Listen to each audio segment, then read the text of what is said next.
अब आइए रुक करते हैं मुजफ्फरनगर का, जहां रवीश रंजन शुक्ला मौजूद हैं। रवीश, मुजफ्फरनगर की सीट भी बहुत अहम रहेगी, वहां बहुत अहम समीकरण है। अगर आप डेमोग्राफिक्स को ही देख लें तो एक ऐसा इलाका है जहां पर मुस्लिम पॉपुलेशन ज्यादा है, लगभग 40% की, और जो बाकी के जिलों में आज जहां वोटिंग होने वाली है उनसे कहीं ज्यादा है, और साथ में प्रभाव शायद कृषि आंदोलन का भी।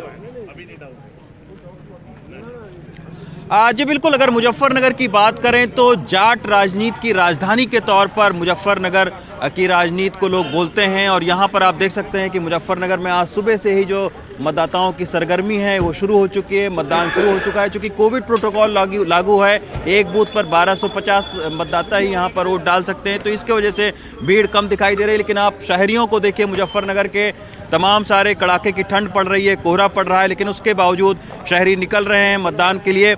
मुजफ्फरनगर का जो राजनीतिक समीकरण है वो बहुत ही दिलचस्प है, क्योंकि 2012-13 में जब यहाँ पे दंगे हुए थे तो उसके बाद में 2017 में इन दंगों का सबसे ज़्यादा जो सियासी फायदा है वो बीजेपी को मिला था। और इस जाट लैंड में बीजेपी ने 6 के 6 सीटों से जीत हासिल की थी।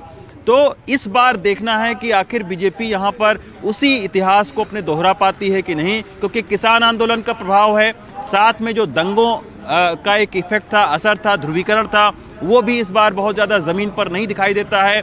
क्योंकि जो बीजेपी की कोशिश रही है कि ध्रुवीकरण करे, लेकिन आरएलडी और सपा की कोशिश रही है कि किसी भी तरीके से जिन्ना के बजाय गन्ने पर लेकर आया जाए।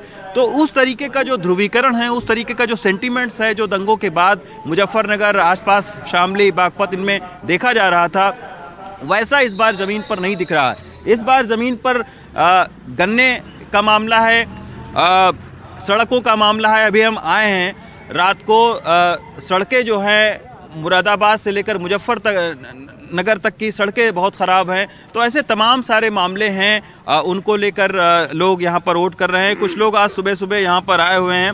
सर, आप तो बड़े बुजुर्ग हैं। जी जी, क्या बदलाव हुआ है 2017 के विधानसभा चुनाव और इस विधानसभा चुनाव में?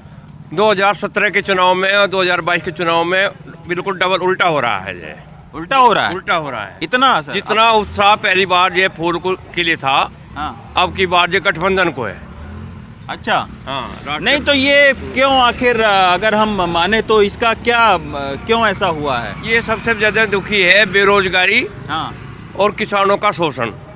किसानों का शोषण। लेकिन गन्ने के बारे में बीजेपी ये लगातार कहती आई रही कि इस बार रिकॉर्ड गन्ने का भुगतान किया गया है। नहीं, भुगतान का समय कम किया गया है, भुगतान किया गया। भुगतान गन्ना डाल नहीं रखा, फ्री में कर रखा भुगतान जो है। आप बताइए, ये जो बार बार कह रहे हैं ना कि हमने इतने करोड़ का भुगतान कर दिया, हाँ। अरे गन्ना डाल रखा भुगतान कर दिया, आप ही बताइए। नहीं, वो तो आपका जायज हक है भाई, आप मेहनत करते हैं। कभी आसान दिखा रहे कि हमने गन्ने का भुगतान कर दिया। अच्छा, एक चीज और बताइए, किसान आंदोलन का हमने देखा कि उतना ज्यादा असर जमीन पर अब नहीं दिखाई दे रहा है। जब किसान आंदोलन खत्म हो गया उसके बाद में किसान आंदोलन तो था, मतलब। और दूसरी चीज ये बताइए, 2 चीजों पर प्रकाश डालिए कि ये जो जाट और मुसलमान के गठबंधन की बात करें, वो साथ आएंगे? 100%। अच्छा, 100% साथ हैं जो है, मुसलमान आगे हैं और जाट पीछे हैं। अच्छा, अब की बार अच्छा, पूरे बक्से भरे जाएंगे। अब किसान इतना दुखी रहा, एक बात बताइए, आप तो जो है पत्रकार हो, 14 महीने ये बॉर्डर पे पड़े रहे, किसी ने जाकर वहाँ ये भी पूछा जे अब क्यों आंदोलन करे, क्या वापस तो ले लिया ना? नहीं, वापस ले लिया तो आखिर में ले लिया क्या?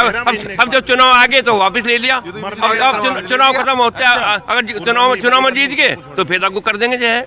पब्लिक अब पब्लिक समझदार होगी। अब की बार हम यहाँ से वहाँ तक आए, पूछ रहे हैं किसी का, कल अब की बार तो जो है नल का। अच्छा, तो है मुजफ्फरनगर में। और एक बात और भी है कि कहीं ना कहीं जयंत चौधरी के प्रति जाट मतदाताओं में एक सिंपैथी भी है, क्योंकि पिछली बार केवल 1 सीट मिली थी और कहीं लग रहा है ये जो जाट खासतौर पर मतदाता हैं कि चौधरी जयंत को इस बार सियासी जो है फायदा पहुंचाकर जाटों की उपस्थिति जो है वो प्रदेश की राजनीति में दमदार तरीके से रखनी है। तो ये भी कहीं ना कहीं उनके अंदर एक संदेश है, और ये तो नतीजे तय करेंगे। लेकिन शामली, बागपत, मुजफ्फरनगर, ये सारे जो इलाके हैं वहाँ पर लड़ाई बहुत ही दिलचस्प है, क्योंकि बार बार यहाँ पर बहुत ही आक्रामक एक चुनावी प्रचार किया था। संजीव बालियान से मैं मिला था, अदिति, और संजीव बालियान ने मुझसे ये कहा था कि 3 महीने हो गए हैं, 3 महीने में केवल 1 दिन में दिल्ली गया हूँ। तो इससे आप समझ सकते हैं कि जाट नेताओं को, खासतौर पर खाप पंचायतों को किस तरीके से बीजेपी ने मैनेज करने की कोशिश की है और कितनी नाराजगी दूर है जाटों की, ये तो चुनाव के नतीजे बताएंगे। लेकिन फिलहाल दोनों ही पार्टियों ने, जयंत चौधरी ने भी कई बार नरेश टिकैत के घर वो गए, सिसौली गए, फोटो बाकायदा उन्होंने पोस्ट की कि सिर पर हाथ रखते हुए। तो एक तरीके से हर पार्टी ने यहाँ पर जाट मतदाताओं को रिझाने की कोशिश की है, क्योंकि उनको पता है कि अगर जाट मतदाता जो है और मुस्लिम का गठजोड़ होता है तो यहाँ पर नतीजे बहुत ही चौंकाने वाले हो सकते हैं। तो इसी के चलते बीजेपी ने भी अपनी पूरी ताकत झोंकी है और आरएलडी और सपा गठबंधन ने भी। मुजफ्फरनगर की अगर मैं आपको तस्वीर बताऊं तो मुजफ्फरनगर में 5 सीटें आरएलडी को दी है यहाँ पर, और 5 सीटों में से 4 जो प्रत्याशी हों जो वो समाजवादी पार्टी के हैं, जो कि हैंडपंप से चुनाव लड़ रहे हैं। तो इससे आप समझ सकते हैं कि किस तरीके से दिलचस्प जो है वो सियासी समीकरण है मुजफ्फरनगर और इसके आसपास। बिल्कुल रवीश, और हमने ये भी देखा था कि किस तरह से 2013 के दंगों की याद भी मुख्यमंत्री योगी दिला रहे थे, खुद गृह मंत्री भी इस तरह की बातें कर रहे थे, क्योंकि यहाँ पर लड़ाई बिल्कुल टक्कर की देखने को मिल रही है।